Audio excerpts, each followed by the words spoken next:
Hey guys, Todd here with Great Escape Farms. This is part 2 of the Pasadena, Maryland Homestead update. Just a walk around the yard and showing what's going on. So check out part 1. It should have already been posted for a couple days now.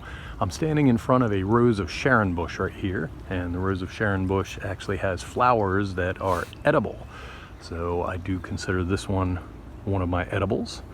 Let me stick to the outside of the fence here. This one is a sweet cherry. It has a dark colored fruit to it. And I had a lot of fruit early on. I haven't noticed any lately. It could be hidden by the branches or the leaves, or something could have got at it already. I'll have to keep an eye on that here. It wouldn't be ripening for another couple of weeks. And let me see if I find, yeah, there's some fruit up close. So this taller one here, let me back up, is a cherry tree that I bought online from Rain Tree Nursery, and it is similar to a Rainier cherry. I forget the name of it, but it has kind of the whitish pinkish fruit. And you can see up here, at least I hope you can see, there's a lot of fruit on this. There's some more over there. So just tons of cherries on this. Hopefully it will fruit and I will get it before the squirrels and birds and everything get it. And this one over here, I've never seen a bloom or anything on it, but it's called a Beech Plum, and it's actually doing quite well this year, so I'm hoping to get a bloom or two out of that and see how it does. Okay, that's it for outside of the pool area. Let me come inside now. And we're inside the pool area. You can see the pool is still winterized. I don't undo that until all the little pollen and stuff stops falling, which will be the end of May. So I have another week or two before I'll be undoing that. So I'm gonna go to the right here. And this one here in front of me is a Korean bush cherry, and it has done better this year than it ever has before. Just tons and tons of fruit on it. You can see right here, in between my finger and the lens here, there's a fruit. Just because it's all green right now, it's hard to see, but there's just lots of it. There's another one right here, right underneath it. Whoops, that one I went and knocked off, but there's quite just tons of fruit in here. And again, this is the cherry like a Rainier. Underneath that, to help it out, I have off to the right here, I have an autumn olive, which I don't think that one will fruit. I try to keep it cut back so it doesn't fruit because they can get out of hand. So just before they fruit, during the rainy season, I trim them back, and autumn olive is a nitrogen fixer, so that will help fertilize the tree here. And I also have Comfrey here, 3 different plants, and the Comfrey is a dynamic accumulator. It brings nutrients up to the top, and then when the leaves die back, or I can do a chop and drop and just drop the leaves down here, and it helps to fertilize and give the cherry tree nutrients that it wouldn't otherwise have. This is a Kintz bush, so they have tree and bush variety. This one this one flowered a lot this year and does have some fruit on it, so be interesting to see if they ripen. I have had fruit on them before, and they get about half ripe and then they fall off. So let's see what happens there. This is one of my pots with raspberries in it, and actually you can see right here. So these have little buds on them that'll be opening up here soon, and hopefully I'll get some raspberries out of this. I think this one is Anne. I can't remember, is Royal Anne or what, Anne something, and this one gives me the yellow raspberries. And then I also have the traditional red raspberries.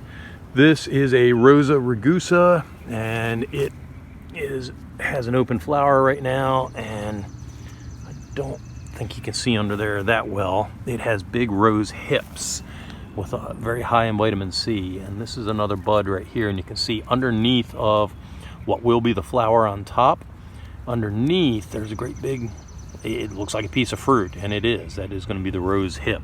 So Rosa Ragusa is known for having the real big rose hips, and my co-host over here is having a salad of comfrey. He's always digging around in that. Okay, moving on.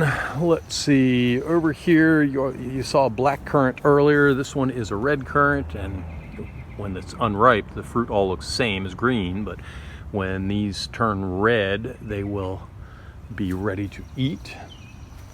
And this is a severely pruned back apple tree. I just pruned it this year. It was getting out of control. This is one I just bought from a local hardware store, Lowe's or Home Depot, I can't remember which. And it's a 5-in-1 apple tree, so 5 different varieties in one. And as long as I don't trim it back too far to totally remove the type, it will recover. You can see it's got a lot of growth coming out of it, and I'll try to trim it up the way that an apple tree should be. Again, down here is an autumn olive, and again, I trimmed it quite seriously before it flowered, or maybe even after it flowered, whatever, just to release nitrogen in the soil and to fertilize this guy. And again, as I do with other things, I have Comfrey down here at the bottom. And over here, I have a fig that died all the way back to the ground. And you can see I have a little fig sprout coming up there, so I will only get one fruiting from this one. I have another fig, which I'll show you a little later in the walk here, that did not die all the way back to the ground. So I'll get a fruiting on that in probably June, and then I'll get another one closer to frost. So if it doesn't die back to the ground, I get 2 fruitings on that particular variety. And we're walking along the elderberries here. I have, these are Illinois, I'm sorry, not Illinois, it's let me think of the name. My name has totally left me right now. These are Everbearing Raspberries, so they are flowering right now. Usually they fruit in June, although they're going to go in May, a little bit early this year, and then in August they will start fruiting again all the way up until frost. And actually, here's some elderberry buds right here. You can see at the tip of my finger. So this is an American elderberry, and actually there's loads of buds on this thing. I ought to get a lot of fruit out of that. And this is a sea berry. This is a male sea berry, and my female died, and actually you can see this one isn't looking that great. So don't know if it's something in the soil or what, but I'm going to end up transplanting this one out to the farm and see if I can grow it. Lots of sea berries out at the farm, and they do great out there. This is sandy soil, and they just don't seem to do that great here. And then back here I have a thorned blackberry bush, and you can see I got one bloom on it right now. It's not doing that great because it's out in the middle of the lawn, and I've been keeping it trimmed quite well. So I'm probably gonna again dig it up and move it out to the farm and just let it go. They like sending up different sprouts all around and just going crazy, and I've been limiting the craziness. And this is my propagation bed, so I have other videos on that. And this is my ornamental banana plants, so nothing edible there. And these are raspberries that are in the ground, and the name of these raspberries, and that has now come back to me, they are called Heritage Raspberry, and they are everbearing. And let's see, a lot of people ask about this bush right here. This is called a Dappled Willow, and it's grafted up at the high level right here. So the top part is grafted willow. I'm not sure what the bottom part is right there, but it's a neat looking plant. Again, I do like some ornamental stuff. And this is aronia. This is Viking aronia. And another nickname for aronia is chokeberry. And this is another blueberry plant, and this is, what is it called? Lemonade blueberry. And this is my latest fruiting plant. So even though you see it's got little fruits on it, it will be August or September before that fruit is ready. And then this one is just loaded with cherries. These are sour cherries, but lots and lots on here. And I love sour cherries. I love sour cherries. They're okay to eat out of hand, but what I really like doing is mixing them with other things. So if I take the pit out and put them in with strawberries and just put them in a bag and take them to work, I just grab handfuls and toss them in my mouth. So the sour of the cherry with the sweet of the strawberry is just awesome. And this is an apple tree here. And this is, again, I severely pruned it back this year. I probably need to do a little more on this one.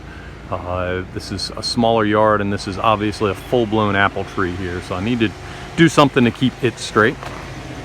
And in the back here, the last one I'm going to show you in the pool area, this is a fig that did not die all the way back to the ground. So all of these sprouted on stalks from last year, and because of that I should get a good fig harvest, actually a small fig harvest in June, and then I'll get a much larger one closer to frost time.